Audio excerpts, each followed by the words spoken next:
sekolah hari Sabtu. Pukul 8 nak berkumpul kat sekolah. 7.45 sempat lagi lari pergi rumah atuk dengan Wan nak makan nasi goreng. Atuk dah siap-siap bungkuskan dah nasi goreng makan kat sekolah. Tapi kita tak boleh tahan. Kita nak makan dulu sebelum pergi sekolah. Lagi 10 minit sebelum pukul 8. Apa dia kata lah? Mama buat air. Sedap.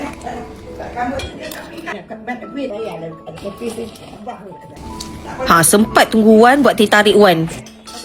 Habis dia makan terus pecut pergi sekolah. Sampai 8 suku nasib baik belum start lagi. Hari ni ada bengkel sukan untuk semua cikgu.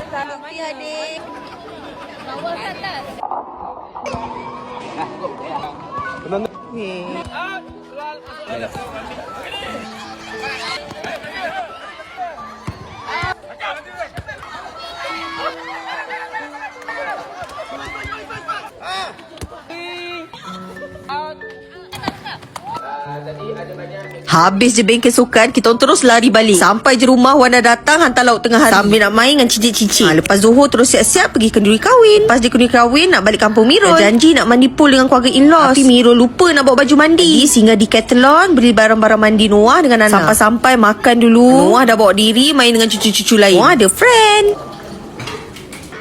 Walaupun makanan dah banyak, tengoklah kita orang order lagi strudel, kuih Melayu. Keluarga Miro memang kuat makan kuih Melayu dengan dessert. Nana order bus. Untuk dinner Nana order ayam dengan sotong buttermilk. Sekali dengan ikan grill. Petang kita orang mandi swimming pool ramai-ramai. Lepas swimming makan Maggi goreng dengan naga. Malam tengok movie. Okay lah gang, good night.